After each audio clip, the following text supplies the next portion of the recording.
dan sudah dipastikan akan terdegradasi ke Championship musim depan ya. Jadi ya, dan apa ya, menurut gua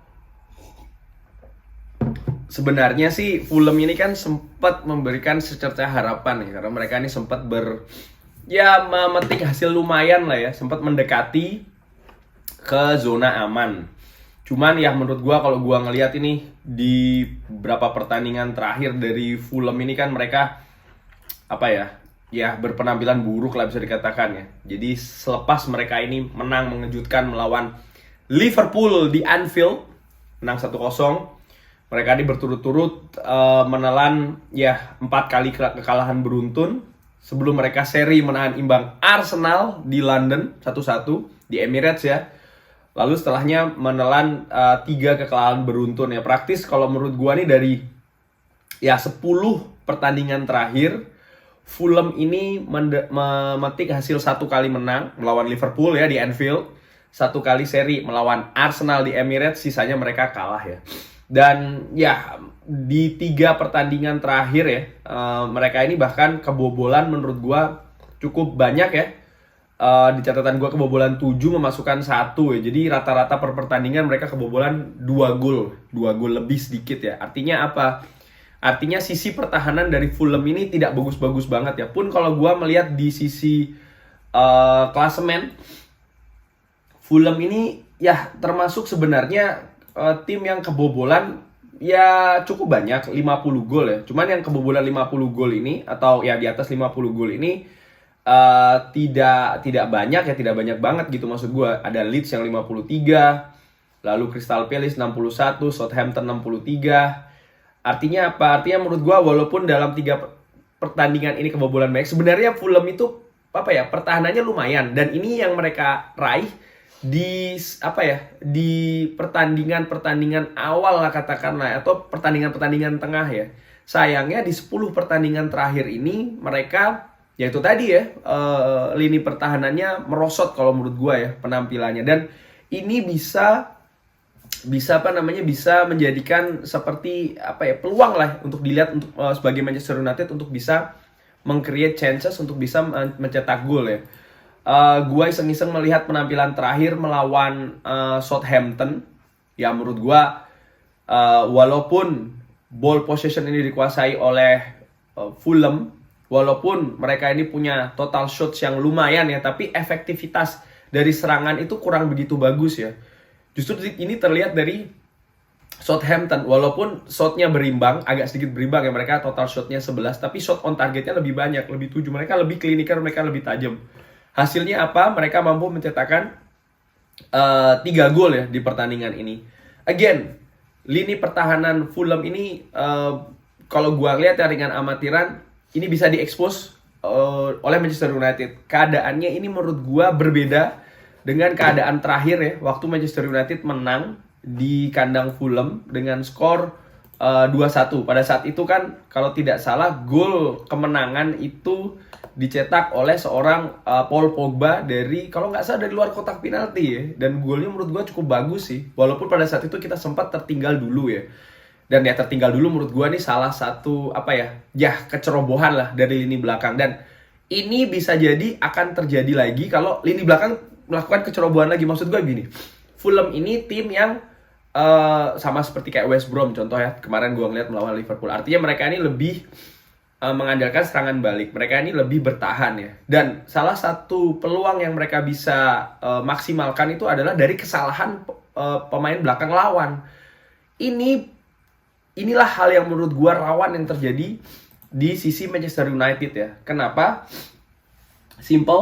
Manchester United ini sudah jarang clean sheet ya. Terakhir clean sheet ini ketika menghadapi Leeds United. Setelahnya Manchester United kebobolan 2 gol melawan Roma, 3 gol melawan Roma waktu away, kebobolan melawan Aston Villa, kebobolan melawan Leicester 2, kebobolan melawan Liverpool 2. Kalau kita bikin simple ya, dalam 2 pertandingan terakhir praktis Manchester United ini gawangnya kebobolan 6. Dan menurut gua ini torehan yang tidak bagus ya.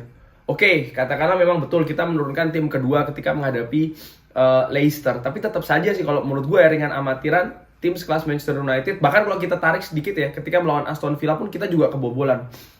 Artinya apa? Artinya menurut gue ya nih, lini belakang ini menjadi catatan lah ya. Dan ketika melawan Fulham ini menurut gue ini harusnya bisa jadi ajang untuk ya at least membangkitkan lah moral, menaikkan kualitas dari lini belakang Manchester United ya. Kita tahu bahwasannya Harry Maguire kemungkinan besar masih belum bisa bermain. Tapi menurut gua dengan kualitas pemain belakang Manchester United yang ada ya, di situ masih ada Axel Tuanzebe, masih ada Victor Lindelof, masih ada Eric Bailly. Harusnya sih kita mampu ya dengan amatiran ala gua ya. Mungkin ya ini analisa ringan juga. Kenapa kok kita bisa seperti ini ya? Seperti kayak ya kok pertahanannya sering kebobolan lah katakanlah. Menurut gua ini juga bisa dilihat dari kualitas defensive midfielder kita ya, pemain-pemain tengah kita ya, dimana di 2 pertandingan terakhir ini, atau ya pertandingan terakhir katakanlah ketika melawan Liverpool, lini inilah yang menurut gue salah satu lini sentral kenapa kok kita akhirnya kebobolan 4 gol melawan Liverpool ya.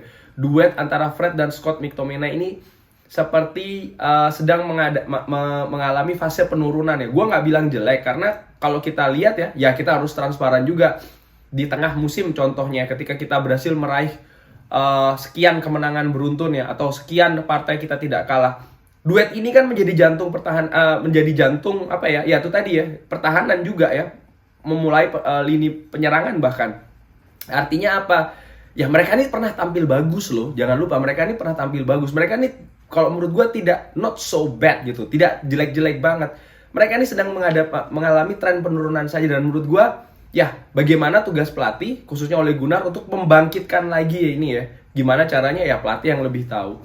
Balik lagi ke preview ini, menurut gua ya kalau gua ngelihat ya head to head ini, Fulham ini di berapa partai terakhir, mungkin 10 pertandingan terakhir ini tidak pernah menang melawan Manchester United ya. Terakhir kali kita tahun 2018 ini bertemu dengan Fulham di Old Trafford, kita menang dengan skor 4-1 ya. Ya pada saat itu masih ada Ashley Young, Romelu Lukaku. Dan menurut gua, again, kita punya peluang untuk menang ya di Old Trafford. Dan jangan lupa partai besok ini partai pertama di mana supporter boleh hadir di stadion, kalau tidak salah ya, 10.000 supporter. Dan menurut gua ini akan menjadi suntikan moral tersendiri bagi pemain di lapangan. Gua prediksi sih ringan amatiran ala gua, Manchester United akan menurunkan squad terkuatnya bisa dibilang. Artinya di belakang, nah ini dia di belakang nih. Kita ngobrol ringan dulu ya. Di 2 pertandingan terakhir, terutama di pertandingan ketika mengalami Liverpool ya, kita kan kebobolan 4 gol ya. Kalau menurut gua sih untuk pertandingan melawan Fulham ini bisa jadi dikasihkan ke seorang David De Gea. Kalau menurut gua ya, ini bukan prediksi tapi hanya apa ya, katakan hanya harapan ya. Kenapa ya, itu tadi untuk paling tidak Dean Henderson menurut gue masih di atas David De Gea, tapi paling tidak hanya untuk melakukan rotasi lah ya, untuk melakukan rotasi. Mungkin setelahnya Dean Henderson bisa diberikan posisi utama lagi ya.